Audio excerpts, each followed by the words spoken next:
Queridas irmãs, queridos irmãos, e a todos aqueles que estarão assistindo essa palestra que está sendo gravada, nosso abraço a todos, lembrando que nas noites de quinta, tanto quanto as de segunda, temos o estudo do Evangelho segundo o Espiritismo. Estudo que é sequencial e as pessoas podem acompanhar antes de ele acontecer, lendo o capítulo que nós estaremos tratando. Ou, depois que for abordado, em casa você poderá conferir, poderá aprofundá-lo. O capítulo 15º é aquele que nos tem inspirado,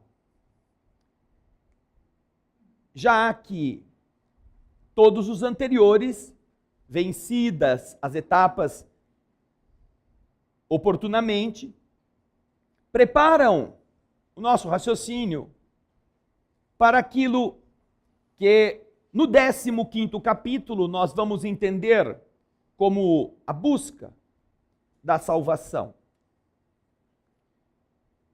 E já temos falado sobre isso há algumas semanas.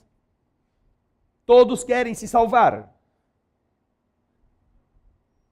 Todos desejam encontrar uma saída, seja para o problema material, para o problema familiar, seja para o filho que está em aflições, para o emprego que está periclitando, ou para a saúde orgânica, o organismo que está doente. Todos querem uma saída, uma salvação. Mas é difícil compreender quando o que nós estamos querendo como salvação não acontece. Porque nós não queremos qualquer salvação. Nós queremos aquela salvação.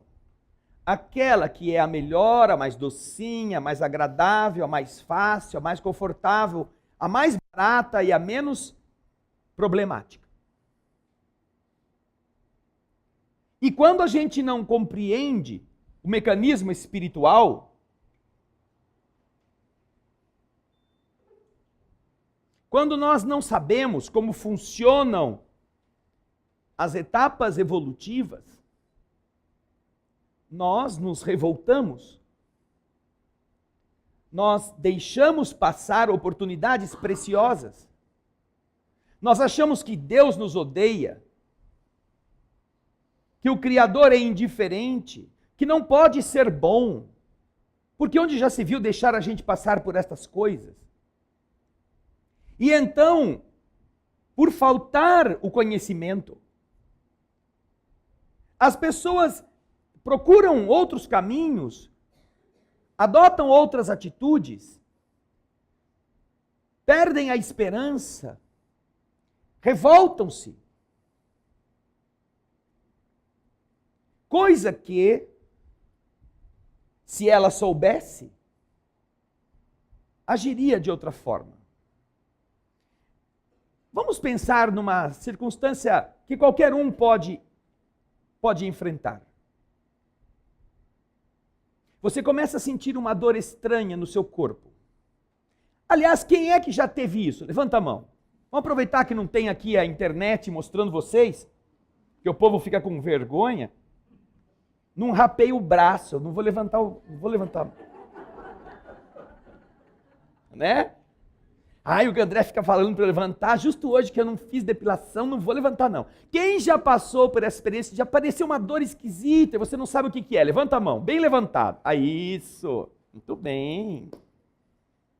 E enquanto você não sabia que dor era essa, quem já pensou que era aquilo? Levanta a mão. Ai, é alguma coisa muito ruim. Deve ser alguma coisa muito grave. Ai, será que não é um câncer? Será que não é alguma coisa assim que vai me levar para fazer quimioterapia? Ai, a pessoa perde o sono. Quem já perdeu o sono por causa disso? Levanta a mão. Só 3, 4. Vocês todos que já tiveram uma dor estranha, só não perderam o sono, só não pensaram que era câncer, porque você deve ter logo descoberto que dor era aquela. Mas no primeiro momento, ou a dor, ou a pelota, ou o vergão, alguma coisa esquisita aconteceu. Depois que você vai, aí você começa por onde? A primeira coisa que você faz antes de chegar no médico é consultar os seus médicos disponíveis. Os médicos disponíveis são, primeiro, os que estão mais próximos, seus parentes. Mas, geralmente, você escolhe para quem você vai perguntar, porque se tem aquele parente urubu, você não pergunta. Você não pergunta para ele.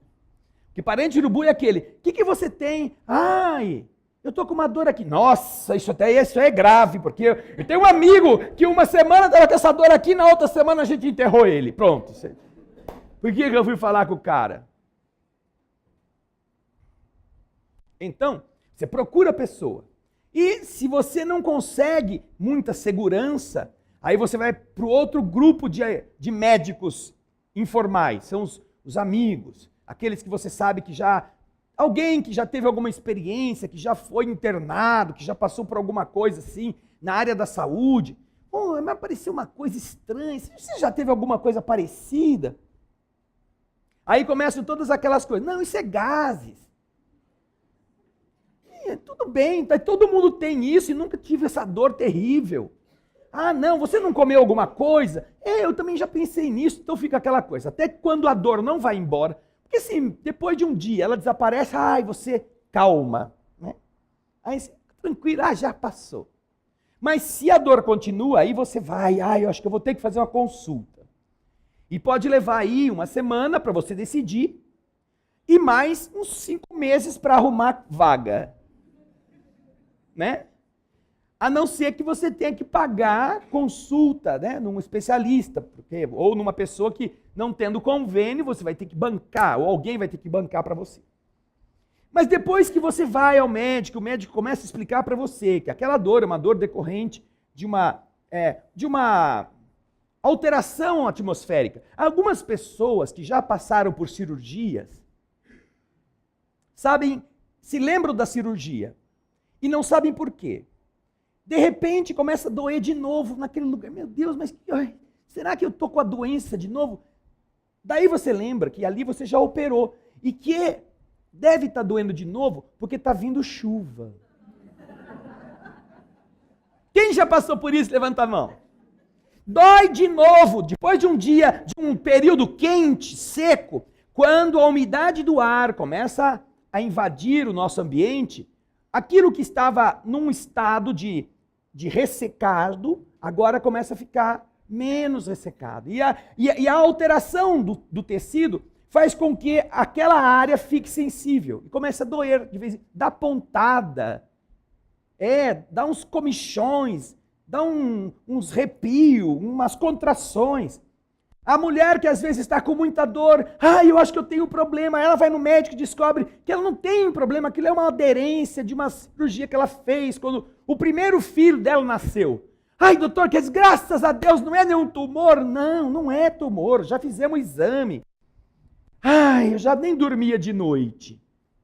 E assim, quando você sabe o que está causando aquilo, certamente você passa a ter uma outra posição diante do fenômeno da dor. Ela já passa a ser compreendida. E ainda que ela persista, ainda que ela continue, você sabe que é algo que não é grave. E que ela vai passar com o remédio que o médico deu, ou depois que chover. Que é o que está precisando acontecer. Eu faço votos que vocês sintam muita dor em algum lugar que vocês já operaram, porque assim chove logo. Bem, quando nós então aprendemos, a nossa postura diante dos fatos, diante das coisas, é outra.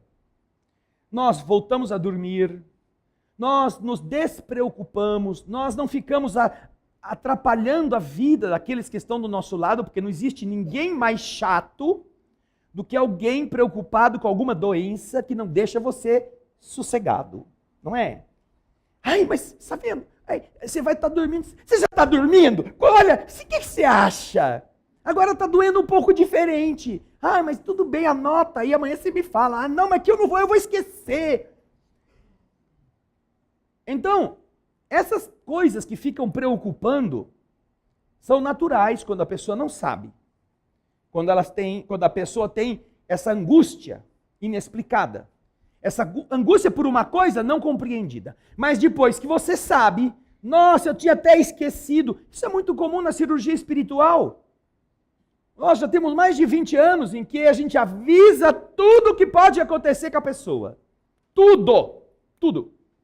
Ah, a pessoa pode ter isso, pode ter aquilo, pode vomitar, pode ter sono, pode ter diarreia, pode sentir dor, pode ter fluxo menstrual, tudo que é possível acontecer a gente fala. Aí faz a cirurgia, ou no mesmo dia, ou no dia seguinte, veio a pessoa desesperada, aconteceu um negócio, o que foi, morreu? Não, ainda não, mas está sangrando. Mas por que está sangrando? Não sei, fazia tempo que eu não tinha menstruação, agora voltou. Mas você não estava lá? Estava. Só não ouviu que isso é um efeito que pode acontecer? Aí eu ouvi. Então por que está quase morrendo de susto? É que eu não sabia que podia mesmo acontecer. É assim. A gente escuta, a coisa é bem clara e a gente não acredita. A gente não acredita que é possível. Aí quando acontece com a pessoa, ela fica aflita, ela fica agoniada. Ai, meu Deus, será que eu vou morrer? Vai sim. Vai, porque todo mundo vai. Com cirurgia, sem cirurgia, com doença ou sem doença, todo mundo vai morrer. Mas disso aí, não vai. Por quê? Porque isso é um efeito que, em casos de baixo ventre feminino, é comum. É comum acontecer. Agora, se a pessoa é homem e veio com menstruação, a gente já manda logo para o hospital, porque a coisa é grave. É diferente. Não é? Bem diferente. Entender é o motivo pelo qual nós aqui explicamos o que é possível ocorrer. Para que, olha, o cara chegou, desmaiou em casa, faz 2 dias que ele dorme. Será que ele morreu? Não, não morreu não. Vê se está respirando. Pega um espeto, cutuca ele. Se ele pular, ele está vivo. É porque o tratamento dá sono. Em alguns casos, a pessoa sensível dorme muito tempo. Ah, é mesmo? Nossa, mas eu não sabia que era desse jeito. Então, agora fica sabendo. Depois que a pessoa fica sabendo, ela fica calma. Ela até fala assim, bem, vai lá, faz outro tratamento. Quem sabe você dorme mais 2 dias, se não fica enchendo minha paciência. Vai lá, você está precisando descansar um pouquinho. Faz de novo. Aí, como ele já veio uma vez, o espírito já desentupiram, né, todos os canais, todo o encanamento, aí não vai ter essa reação.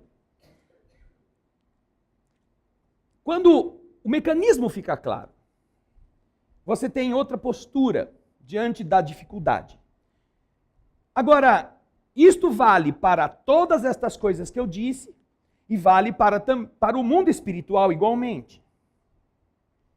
Muitos de vocês, para conseguir chegar aqui só com alguém trazendo, e aí entravam no centro espírita, que nem elefante, quando carrega o circo, leva ele para passear na cidade, né? Tem aquele elefantão que a fêmea vem, pega com a tromba o rabo do marido, aí o filhotinho dela pega com a tromba o rabo da mãe, e aqueles elefantes ficam todos andando de rabo com a tromba, tudo grudado, né? É a mesma coisa, o povo entra aqui assim, de mão dada. Assim. O cara trouxe você, vai na frente, o outro atrás, segurando. Aí, eu só vou se você me levar. Eu levo. Parece elefante desfilando na cidade. Me tem que sentar do lado, grudado. Será que vai apagar a luz? E se apagar a luz? Qual é o problema? Mas onde que vai sair a fumaça?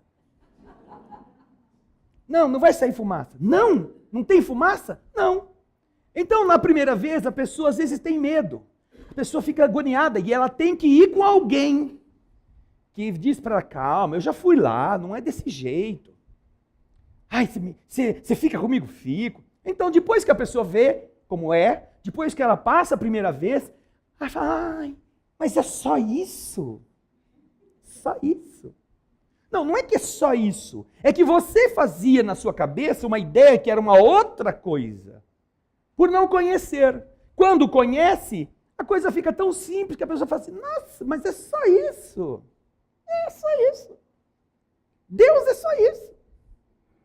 Deus não precisa mandar um raio queimar a sua casa para mostrar que Ele é poderoso. Não. Não precisa fazer nada extraordinário, porque a grandeza não se mostra por essas coisas. Também na área do espírito, essa é uma questão importante. Quando nós não conhecemos, nós tomamos coisas simples por coisas problemáticas. Nós nos amedrontamos. Nós acreditamos em verdades e nós saímos propalando em verdades porque a gente acha que aquilo é daquele jeito.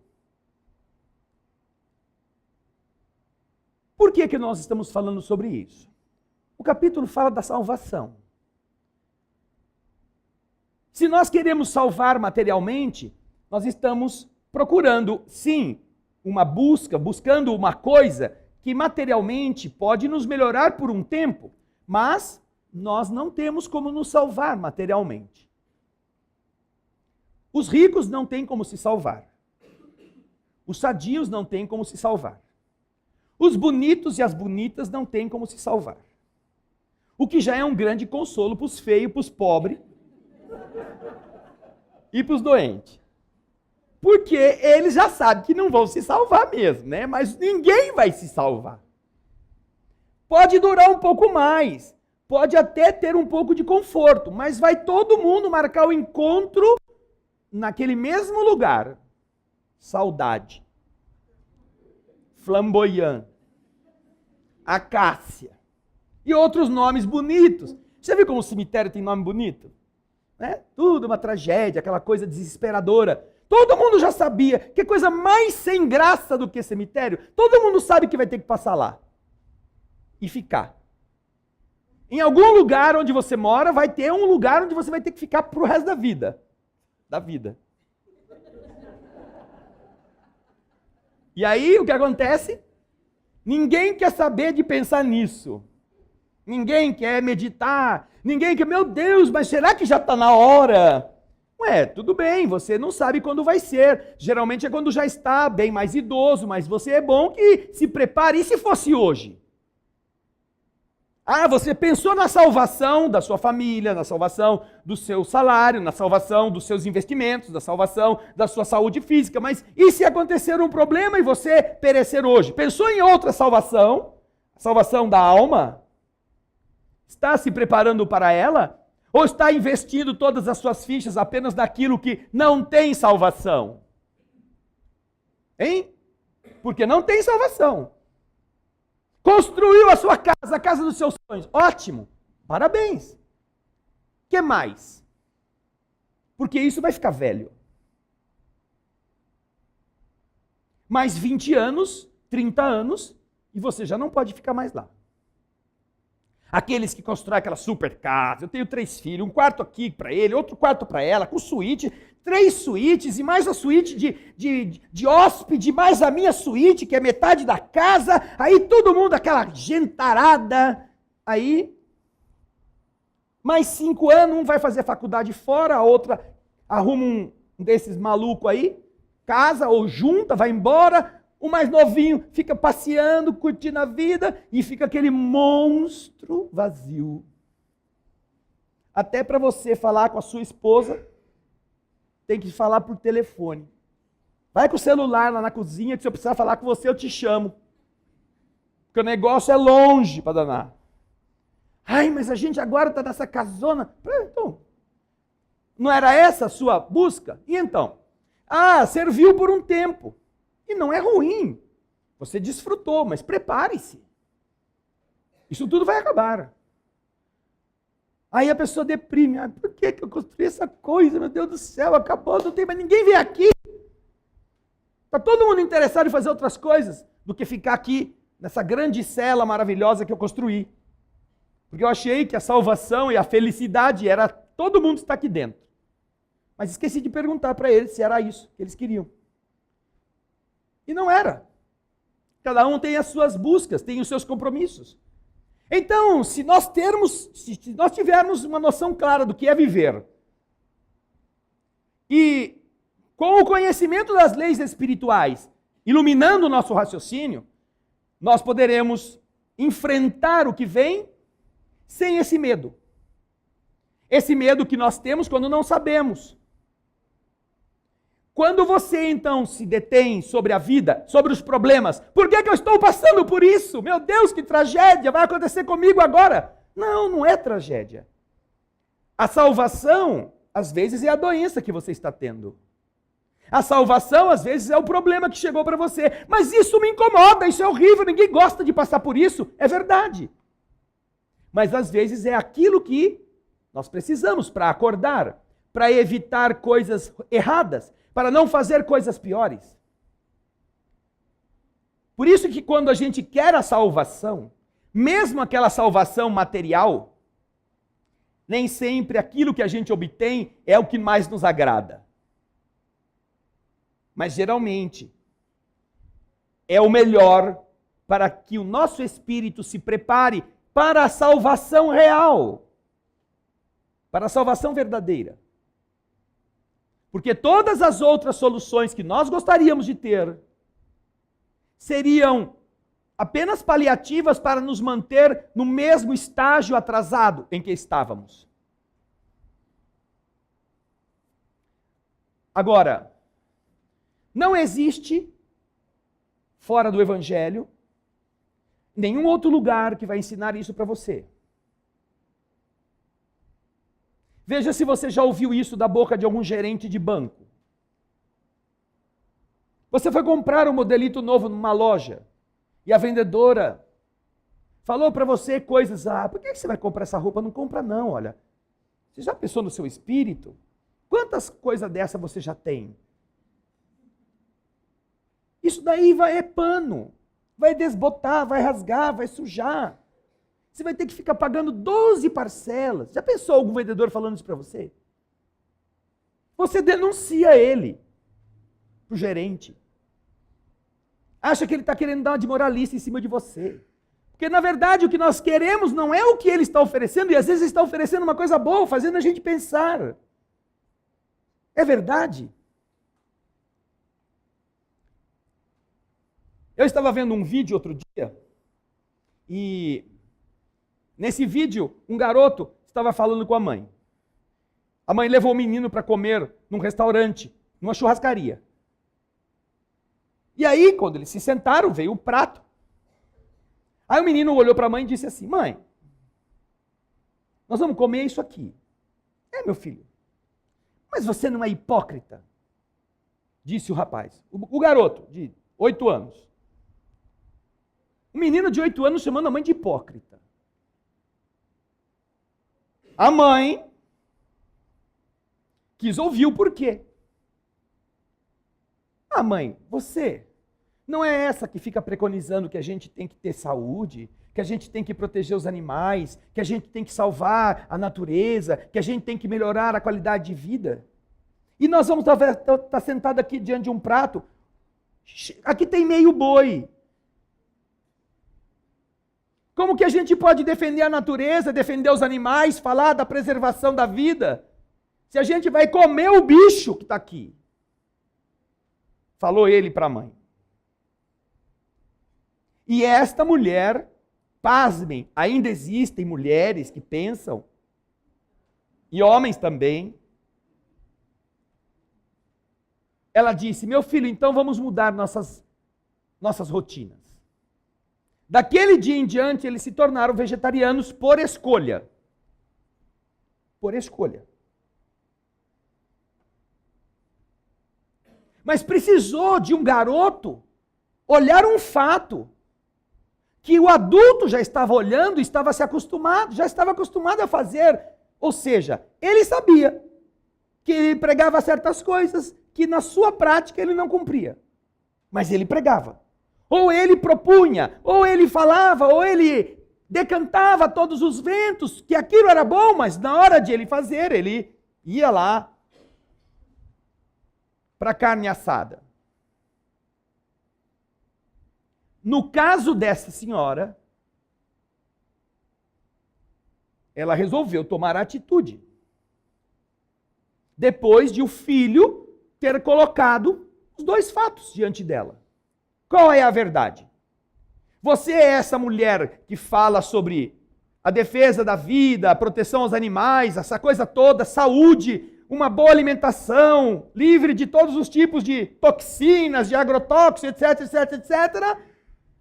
Ou você é essa outra aqui que está sentada e comendo, se possível ainda, ele mugindo. Hora que espeta com o garfo. Quem você é? Essa pergunta nós devemos fazer para nós mesmos. Porque de muito nós cedermos, de muito nós deixarmos que ideais possam ser substituídos por conveniências, nós não sabemos mais o que é ideal e o que é conveniência. Nós não queremos pagar o preço. Nós vamos pelo lá, todo mundo faz, por que eu também não posso fazer? A salvação não é do corpo. Aquela que o Senhor recomenda no capítulo 15, não é do seu intestino, do seu fígado, do seu rim, do seu estômago, do seu pulmão, do coração, do cérebro, dos ossos. Não, não é esta, porque você não tem salvação nisto. A salvação que Jesus refere é do seu espírito, do ser que sobrevive. Como que nós podemos pensar na salvação do que sobrevive? Porque Jesus recomenda isto. Porque é possível. É possível. Se você então entender o mecanismo, se você souber o que acontece, você pode antes, ao invés de ficar achando ruim com os problemas, você pode desfrutar os problemas e aproveitar os desafios para se tornar mais forte, como espírito. Ao invés de querer fugir da dificuldade, você pode enfrentá-la e testar em você o que está faltando. Por que foi difícil? Por que eu fico pregando a coisa de comer vegetariano, de proteger os animais, e eu estou fazendo um churrasco? Tem muita gente que defende os animais, faz aí a Associação de Defesa dos Animais, precisa de auxílio, precisamos de alguma ação para obter recurso, nós estamos vendendo aqui o ingresso para vocês se reunirem conosco na chácara tal, que nós vamos fazer um churrasco. Vai pôr o que no espeto? Abobrinha? Não, picanha, lombo, coração. Mas é para que esse dinheiro? Para proteger os animais. Nossa, coisa linda. Imagina se fosse para defender a honestidade. Não, nós temos que fazer uma arrecadação para a gente ter fundos para desenvolver ações para favorecer a honestidade. E então, o que nós vamos fazer? Vamos pegar uma boquinha na Petrobras. Já ouviram falar? Ouviram? Vamos lá, a gente consegue alguma coisa porque a gente rouba na Petrobras e faz uma propaganda sobre honestidade.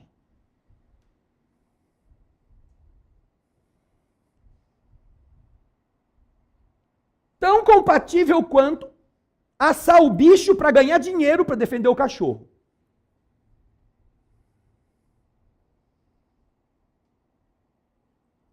E as pessoas fazem isso.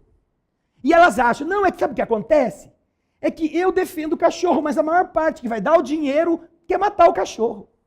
Então a gente cata, mata, pega o bicho que já está morto, a gente frita ele, o povo come e dá o dinheiro e a gente protege o cachorro. Mas o cachorro está desprotegido, não é por causa desse povo? Então por que não educa este povo? Por quê? Por que não fazem alguma coisa para educar as pessoas em relação ao respeito? Que é coisa mais respeitável do que você convidar todo mundo para um churrasco e só ter abobrinha no espeto. Churrasco de abobrinha. De couve.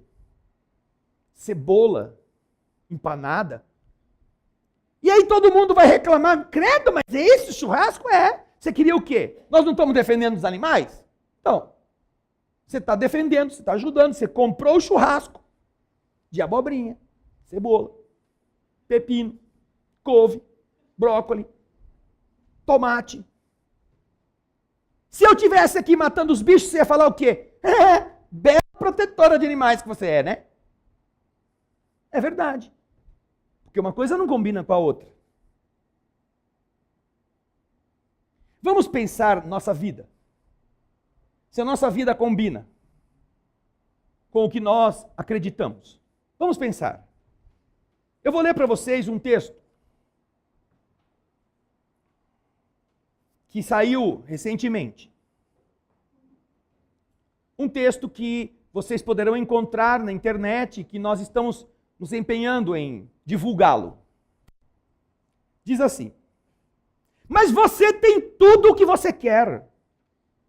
Por que você fez isso? Seja em um choro dolorido ou aos gritos de raiva, a frase é comum no pronto-socorro de psiquiatria, para onde são encaminhadas as crianças e os adolescentes que tentaram se matar. Sai da boca dos pais: eu dei tudo para você. Eu fiz tudo o que você sempre quis. E onde está o seu miolo, pai e mãe inconsequente? Que o suicídio é o ponto terminal do materialismo. É o materialismo que fomenta o problema e que dá a solução. Morra se as coisas não vão bem. Se mate se não está feliz. Porque é melhor não ter que sofrer mais. Porque os materialistas não acreditam em nada que vem depois, por isso são materialistas. Do que dizer para a pessoa: não, aguenta firme, você vai vencer isso, depois isso vai passar, você vai estar melhor. Não! O argumento destes pais, quando vem o filho que tentou se matar, está agora no consultório psiquiátrico porque foi encaminhado para lá, é este: você tem tudo o que você sempre quis. Claro, o dia que ele não teve, ele se matou ou tentou se matar. Por luxo, por se achar vítima, por se achar desamado.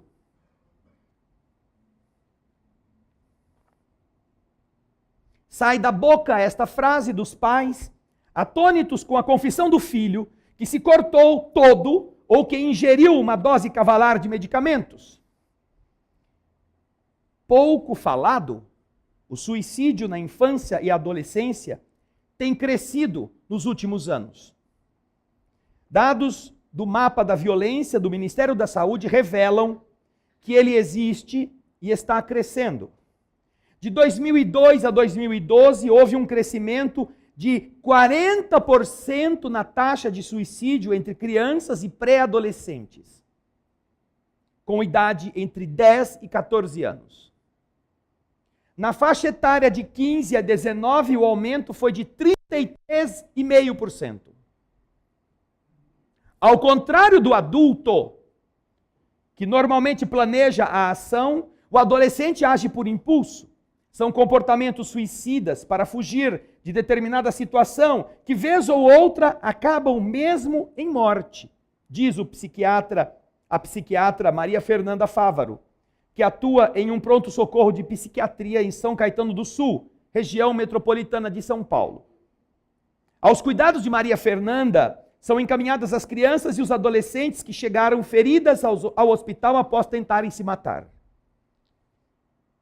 Ao serem perguntados sobre o motivo de terem se mutilado com a lâmina de barbear, se ferido com materiais pontiagudos, cortado o pulso ou ingerido mais de 2 dezenas de comprimidos, a resposta é rápida e vaga. A maioria diz que a vida não tem sentido, que sentem um vazio enorme. Muitos têm quadros associados à depressão. De 10 a 14 anos, de 15 a 19, a vida não tem sentido. Essas crianças estão cheias de iPads, iPods, telefones celulares, videogames que vocês, os pais, deram para elas. Para terem mais tempo para ficar livre e longe delas. Sem que elas reclamem muito. E então, quando não tem mais graça querer ser amado pelo videogame,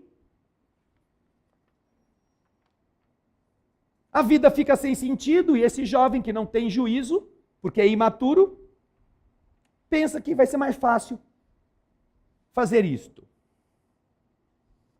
O cenário é tão recorrente, diz a psiquiatra, que existem, olha vocês aqui, prestem atenção, vocês que têm uma visão clara do que nós estamos vivendo e que agora a tecnologia está sendo colocada facilmente na mão de todos, existem sites, blogs e páginas de rede social que ensinam as melhores técnicas e ferramentas para a criança tirar a própria vida.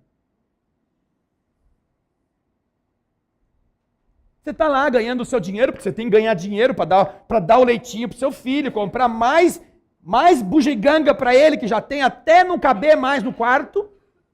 E ele está lá navegando, onde é que eu encontro, como é que eu me mato?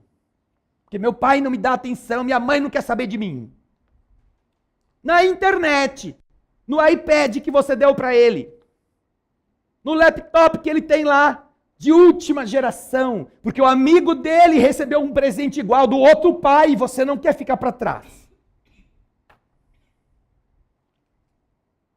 Sites, blogs e páginas de rede social que ensinam as melhores técnicas e as ferramentas para que a criança tire a própria vida.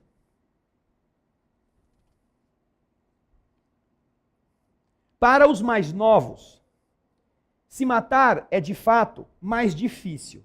Os mais pequenos têm mais dificuldade de conseguir se matar. Dados mostram que a cada suicídio de adulto, quando um adulto se mata, para cada suicídio de adulto existe de 10 a 20 tentativas de suicídio de adulto que não terminaram em morte. Um adulto se mata, conseguiu, tem um número de mortes. Se pegar o número de tentativas de adultos que tentaram se matar e não conseguiram, dá 1 para 10 ou 1 para 20. Para um adulto que se mata, 20 tentaram e não conseguiram. Olha só que número grande. No caso de crianças, são estimadas 300 tentativas para um suicídio de criança. Para uma criança que se mata, o cálculo que se faz é de 300 tentativas em outras crianças que não conseguiram se matar. Seja porque elas usaram um método pouco letal, seja por dificuldade de acesso a instrumentos. Muitos, quando chegam aqui, contam que vêm se cortando há mais ou menos 1 ano. Imagina, o filho está se cortando há mais ou menos 1 ano e o pai e a mãe não notaram.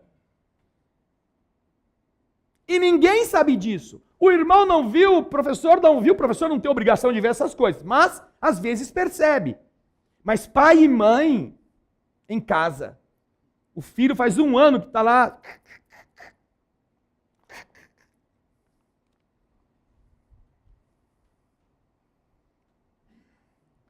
Esse desconhecimento familiar não deve ser encarado como descaso, mas precisa ser visto sob a lógica do quanto o tema do suicídio ainda é tabu na sociedade.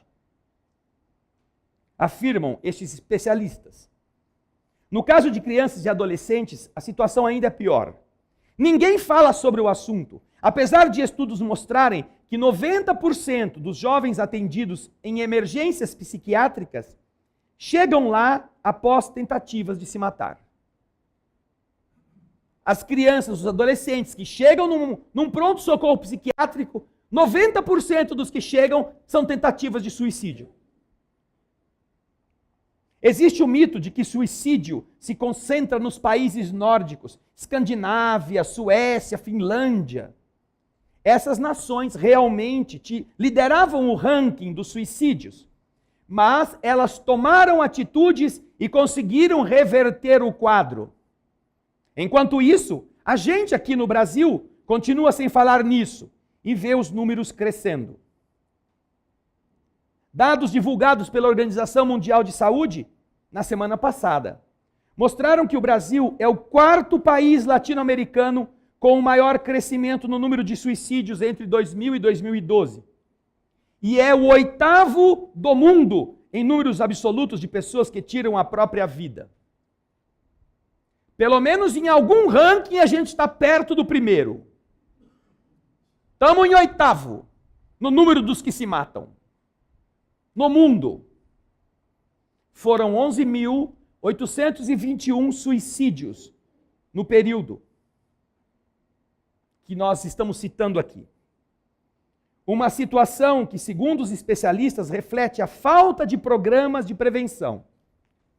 Apesar de a taxa no Brasil ainda ser inferior a 10 suicídios por 100 mil habitantes, a partir da qual a Organização Mundial de Saúde considera alta, a população no Brasil é muito grande e, portanto, o número de casos é também muito grande. O psiquiatra infantil Gustavo Stanislau compara as iniciativas de prevenção brasileiras com as de países desenvolvidos. Lá fora, existem projetos de prevenção há muito tempo. Eles já têm isso tão bem organizados que funcionam como um guia. Tem equipes até para agir nas escolas, quando, por exemplo, uma criança se mata. No Brasil, não conheço, diz o psiquiatra infantil, não conheço nenhum projeto desse tipo.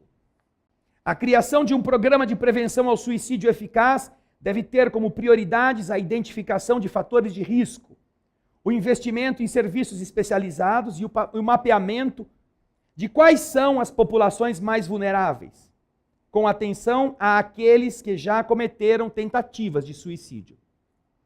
Maria Fernanda conta que boa parte das crianças e adolescentes que ela atende no pronto-socorro psiquiátrico é reincidente.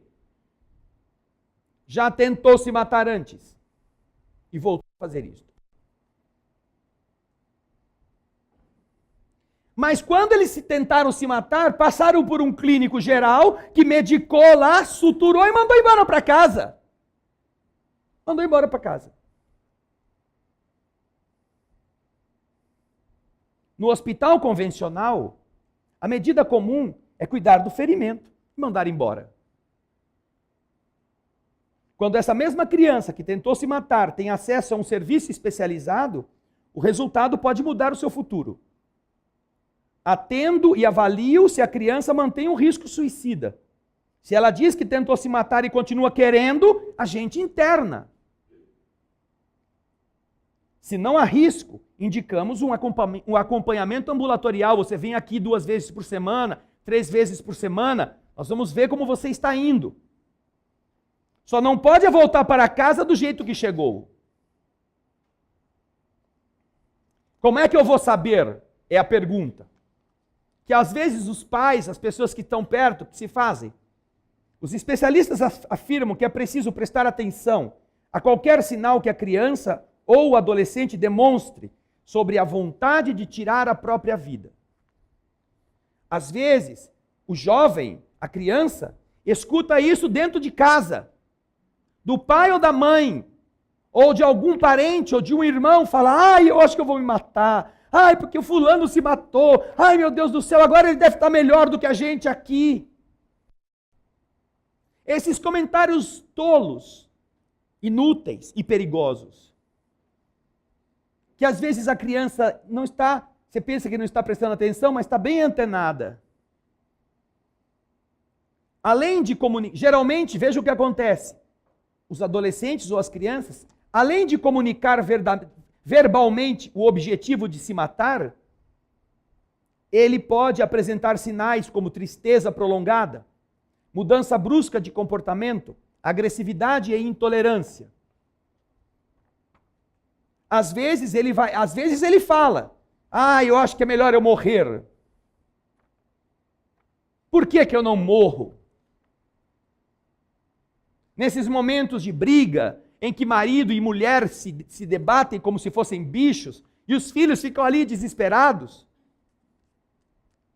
Esses dois egoístas que cresceram, mas continuam crianças, se esquecem daqueles que estão vendo os dois com amor e não querem que um brigue com o outro. E o que fazer? Se enfiar debaixo da cama? Colocar o travesseiro para não ouvir os gritos? O pedir para morrer? O jovem geralmente dá sinais destas coisas. A primeira coisa a fazer é considerar que há um risco. Não pode achar que é bobagem, coisa momentânea ou feita para chamar a atenção. O suicídio tem um aspecto importante, que é a comunicação. Se a pessoa está dizendo que tem um tipo de sofrimento e que não encontra saída, é preciso ficar atento e procurar um serviço de saúde mental, até para a pessoa se informar como fazer, ou até para levar a pessoa que está com esse problema para ela ser ajudada. Detectado o risco, você observou que aquela criança, aquele jovem está tendo atitudes estranhas, a primeira providência é conversar. Conversar. Parece óbvio, né? Mas não é.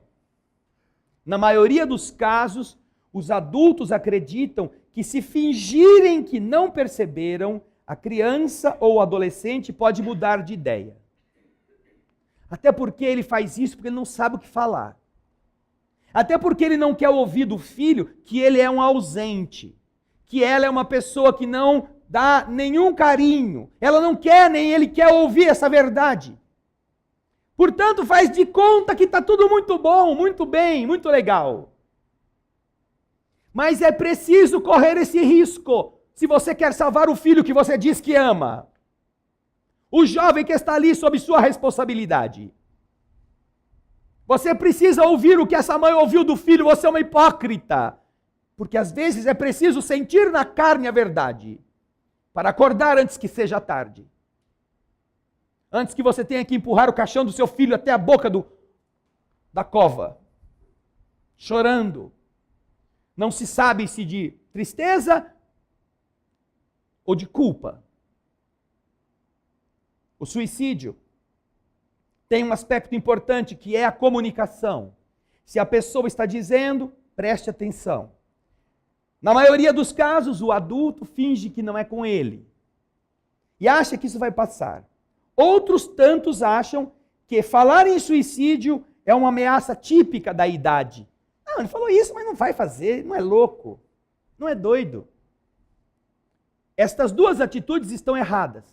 Tanto fazer de conta que não aconteceu nada, quanto achar que isso é só fogo de palha, é bravata. Estas duas atitudes estão erradas. É preciso sempre levar a sério e acreditar no que a criança ou o adolescente está dizendo. É importante ter uma conversa sem julgamentos. Aquela primeira frase, mas você tem tudo que você quer, por que que você foi fazer isto? É a frase típica da criança que está tendo que educar outra criança e não sabe o que fazer. É preciso conversar sem julgamentos, para que a criança, o jovem, não se sinta tolhido em falar o que ele está sentindo. Ele tem que dizer. O remédio para se evitar o problema é que a criança fale o que está acontecendo. O adolescente diga o que ele está sofrendo. Por que ele tentou fazer aquilo, sem que você o massacre ou que a pessoa que é a responsável por ele o prejulgue. E esta é uma afirmativa da psicóloga Karen Scavatini, mestre em saúde pública, especialista em prevenção ao suicídio.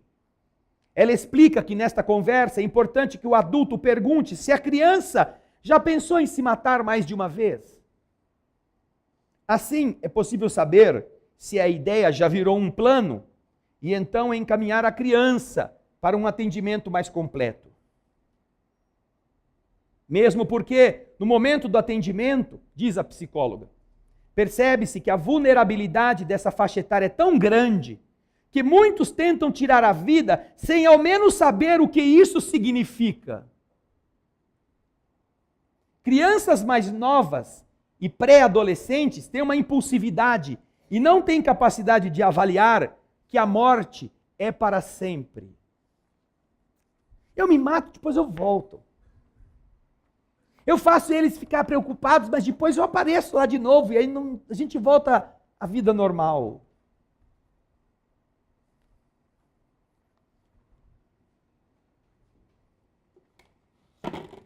Nós afixamos 2 cartazes na frente da banca para aqueles que tiverem algum interesse. Mas esses cartazes podem ser encontrados também em muitos sites e vocês poderão copiá-los.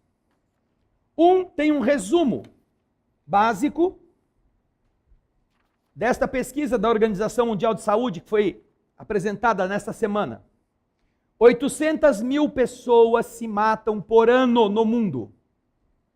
Uma pessoa a cada 40 segundos tira a sua vida.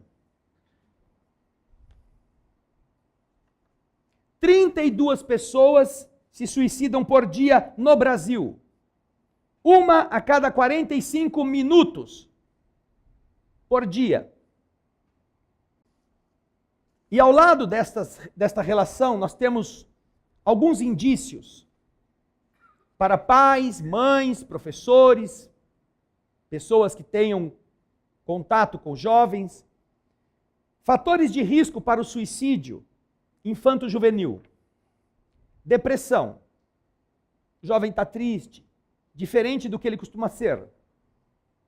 Histórico familiar de suicídio. Às vezes tem na família pessoas que já se mataram.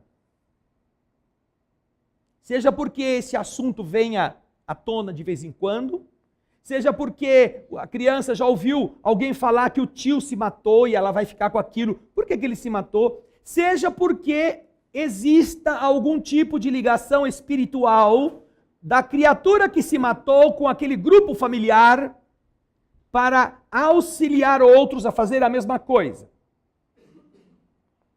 Coisa que só a doutrina espírita pode explicar.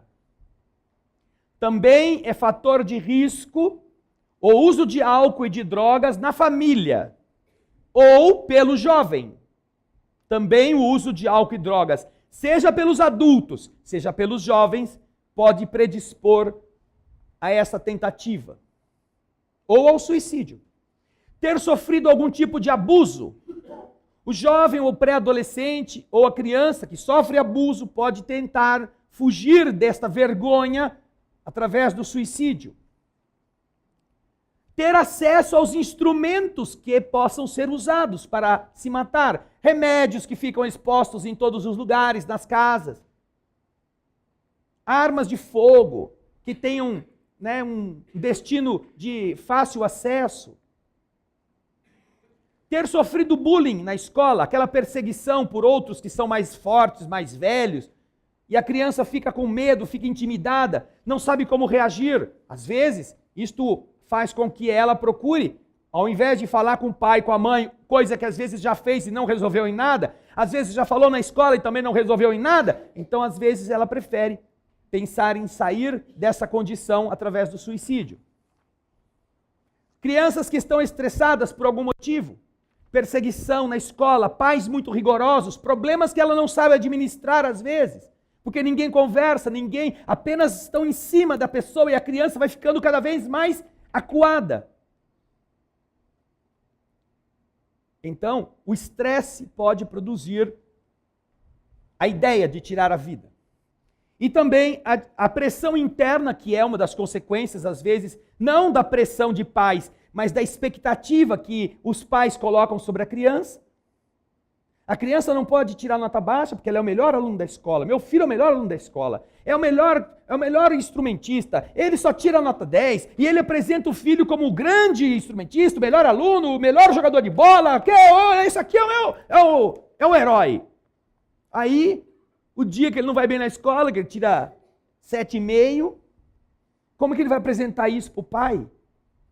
Como é que o pai vai encarar uma coisa dessa? Meu filho tirou 7,5, eu nunca tirei uma nota abaixo de 9,5 na escola, quando eu estava na escola, meu filho. Como é que você vai tirar 7,5? Vai sujar o nome da nossa família. Pressão interna. E também a dificuldade de interação social, que pode fazer uma criança se sentir deslocada no grupo, dos amigos, da própria família. Ela não consegue que todos a aceitem, porque ou ela é um pouco diferente, ou ela tem um defeitozinho que as pessoas tiram sarro, ou ela nasceu com uma mancha, que ela não consegue administrar este problema. Estes são indícios para os adultos conhecerem. Não é para chegar em casa e falar, filhinho, vem cá, papai pegou um negócio, por acaso você tem depressão? Por acaso você já... A gente não tem ninguém na família que tem suicídio, você já pensou em se matar? Não é para você fazer um interrogatório para o seu filho. É para você organizar a sua ideia, para pensar aonde que pode ser possível que uma ideia dessa aconteça. E de repente... Você pensava que estava sendo o maior pai, o maior professor, o maior tio, o maior amigo do mundo e tem um cadáver na sua mão. E aí fica, mas eu não entendo por que aconteceu isso. Nós estamos tratando desse tema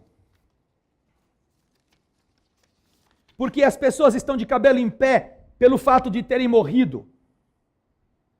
2.300 pessoas de ebola. Desde quando a epidemia começou, há um ano atrás. Morreram 2.300 africanos, um espanhol, e não sei se tenha de alguma outra nacionalidade. E fica todo mundo assistindo, nossa, vai chegar o ebola aqui, eu já nem vou dormir hoje, meu Deus do céu, vou lavar a mão, vou comprar algum desinfetante. 2.300 morreram em um ano de ebola. Hoje, no mundo, morreram 2.160 de suicídio. Só hoje. Isso é pior que todos os ebolas juntos e todas as epidemias que nós possamos ter hoje na Terra. E da mesma forma que quando você teve uma dor e você não sabia o que era, você estava preocupado, mas quando você descobriu que aquilo era gases ou que aquilo era um processo natural, porque o tempo ia mudar, você ficou tranquilo. Existe vacina para a gripe. Existe vacina para a tuberculose. Existe vacina para um número imenso de doenças. Que você toma e o seu corpo produz anticorpos. Mas existe uma vacina para o suicídio. E só nós a conhecemos. Se chama espiritismo. Porque quando você sabe o que acontece depois da vida, com aquele que se mata, no mínimo você vai pensar 2 vezes se vale a pena. Se o materialismo encanta o olho e aconselha o cemitério como um alívio, quando você não consegue ter tudo o que queria, quando você não consegue mais ter as aventuras que sonhou, e aí você está sofrendo, você está vendo que a velhice chegou, que você não continua pobre, você não conseguiu realizar nada, então é melhor morrer do que ficar decepcionado. O cristianismo e a espiritualidade, que dizem que você não é um conjunto de células que vai para o cemitério, você veste essas células. Estas células são apenas a roupa que você usa, e você é o espírito que vai continuar a viver. Quando você entende isto, você já sabe que o suicídio não vai resolver o seu problema. Porque você continuará a viver. Mas só a doutrina espírita, só o espiritismo explica qual será a sua condição depois da vida física, se matar. E aí alguém desses que não conhece a fundo a questão da doutrina espírita vai dizer, por que você fala isso? Por acaso alguém veio e contou? Muitos já fizeram isso. Porque em nenhuma outra religião você pode ter essa informação que nós temos. Os que já se mataram voltam e contam o que aconteceu com eles. Com todos os detalhes. Para alertar os que estão aqui de que se você está triste agora, fique feliz. Porque você vai ver o que é tristeza se você sair daqui pela porta do suicídio. Não existe pior morte para a alma do que aquela que ela fornece ao corpo quando se mata. Porque ela terá todos os efeitos nocivos que ela já vinha enfrentando, multiplicados agora pelo comportamento que adotou. No livro que Allan Kardec publica como parte dos livros da codificação espírita, que se chama Céu e o Inferno, na segunda parte do livro, existem relatos dos espíritos em diversos níveis, em diversas condições no plano espiritual, invocados em reuniões mediúnicas pelo próprio Kardec. Kardec, então, coloca no papel as respostas que deram, descrevendo o seu estado. Então, ali estão espíritos felizes, que contam qual é a sua condição e por que eles são felizes. O que eles fizeram? Espíritos de mediana evolução, espíritos sofredores. E depois dos sofredores, Kardec traz 9 depoimentos de espíritos suicidas, contando o que aconteceu com eles, do lado de lá. E se o médico vem e fala, olha, esse problema que você tem pode ser grave, mas se você se matar vai ser muito pior, você aguenta o problema. Mesmo que você não se torne espírita. Mesmo que você não acredite, não frequente uma casa de oração sob esta denominação.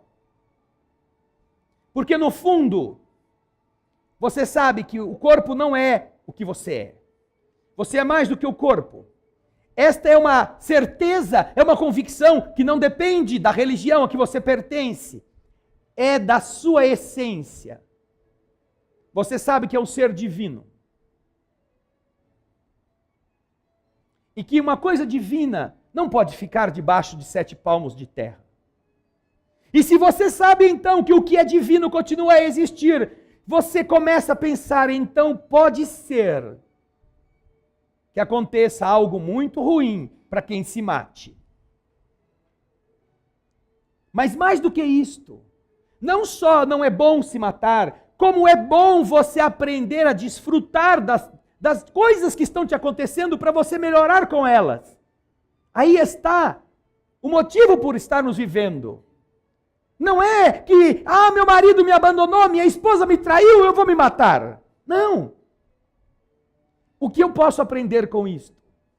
Onde eu estava sendo hipócrita comigo mesmo? Será que eu não estava cozinhando o bicho e servindo eles para os meus amigos, para a gente arrumar dinheiro para defender os animais? Será que eu não estava tendo uma conduta tão insana que eu não notava? Será que eu amei o suficiente? Será que eu dei o carinho que a pessoa esperava de mim? Será que eu não contribuí para que essa pessoa encontrasse outro ou outra que a fizesse mais feliz? Eu preciso aprender, eu preciso me melhorar. E quem sabe, eu me melhorando, mais adiante eu não encontre outra pessoa. Eu também não possa ser uma pessoa que tenha uma outra companhia e possa fazer essa companhia feliz. Aprendamos com a dificuldade de saúde, porque nós geralmente estamos morrendo mais cedo, porque estamos nos matando por tudo que comemos, por tudo que bebemos, por tudo que nos desgastamos. E depois dizemos, eu quero viver muito tempo. Quer? Tem certeza? Então por que não para de tomar cerveja, não para de tomar refrigerante, não para de comer comida contaminada? Por que não para de dar dinheiro para essas indústrias que estão nos matando continuarem a ficar ricas? Por que não? Por que não abrimos os olhos e vemos quantos estão morrendo de câncer todos os dias? Coisa que antigamente não era assim. Até os bichos estão morrendo de câncer. Coisa que antigamente não era assim.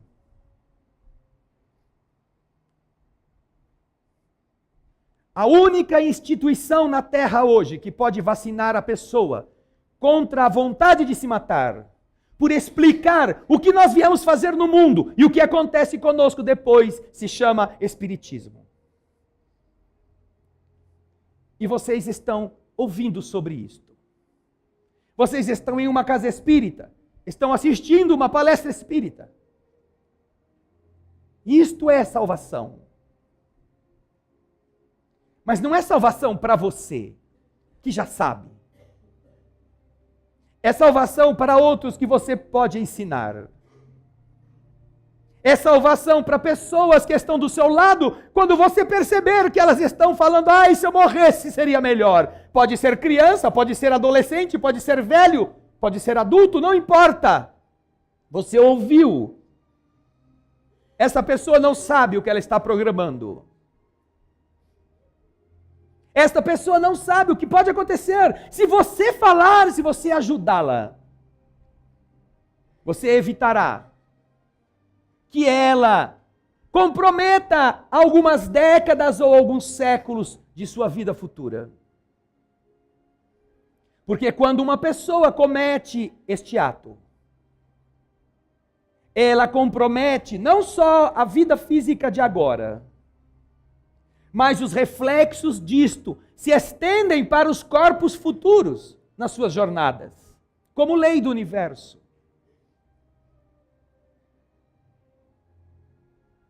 Quando você ajuda alguém a vencer isto, você está salvando uma alma de muita dor por muitos séculos. Essa é a salvação, que é a maior caridade que a gente pode fazer. Por isso o capítulo 15 fala, fora da caridade não há salvação.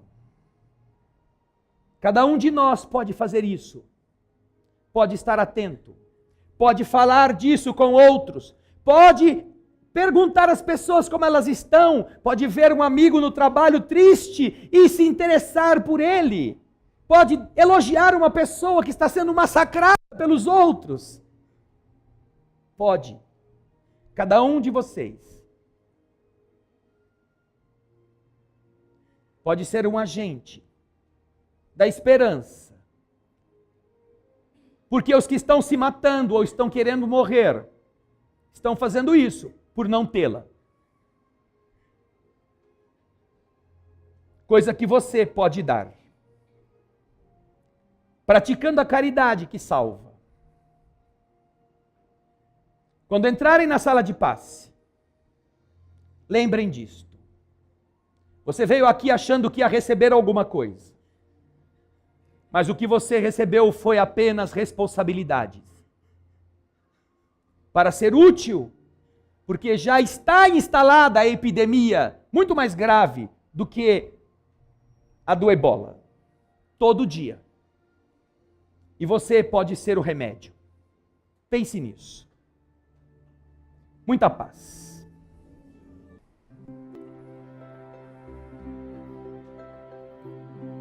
Obrigado, Jesus, por podermos, mais uma vez, elevar o pensamento, na confiança de que, graças ao aprendizado, ao conhecimento, nossos espíritos crescem, nossas almas melhoram, e nós identificamos aquilo que pode ser o esforço de correção necessário à mudança. E observamos também que pequeninas coisas produzem grandes resultados.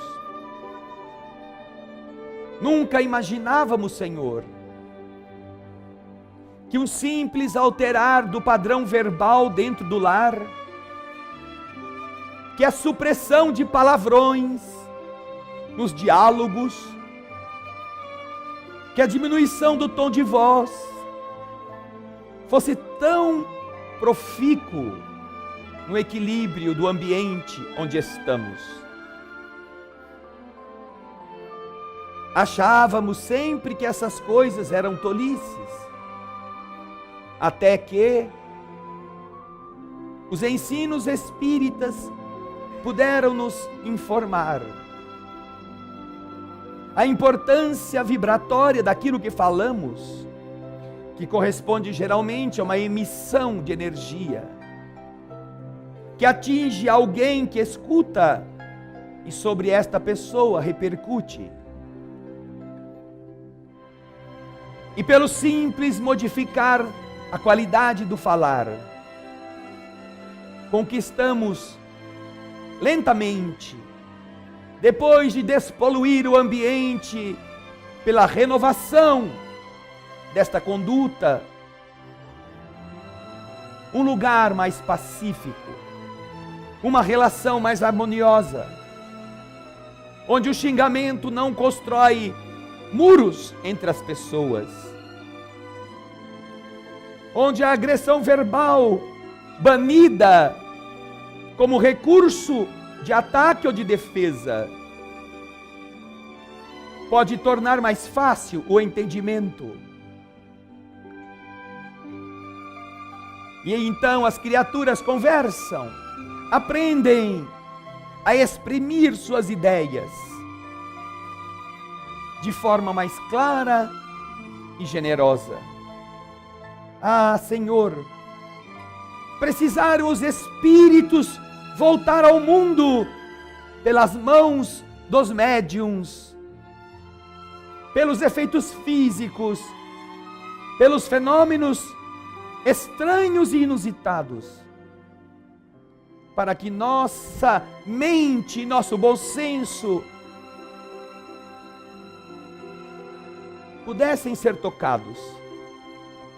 Obrigado, Senhor, por permitir que através do aprendizado nós nos tornemos agentes que renovam o mundo e que se renovam no mundo, como nós pretendemos fazer, aproveitando a vida que Deus nos concedeu. Por isso, mais uma vez, nós cantaremos do fundo do coração. Almas do céu, ouvi o doce canto do fundo do coração, com calor repleto de perfume em flor, como se fosse um só imenso jardim.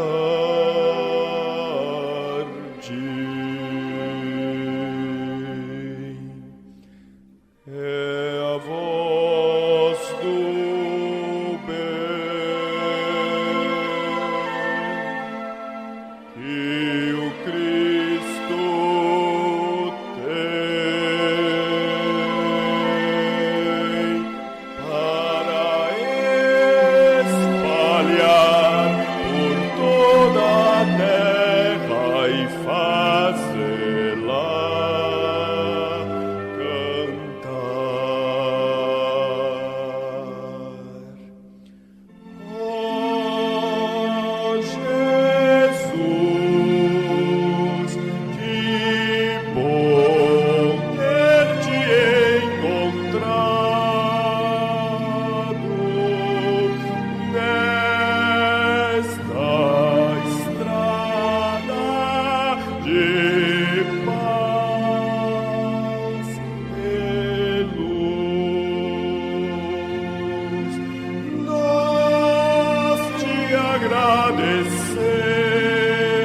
agradecemos e assim queremos te espalhar, te dividir com quem não sabe sorrir, a quem ficou na solidão. Deixa eu estender a tua mão, a quem precisa te encontrar. Deixe ajudá-lo a te achar, ó meu Senhor.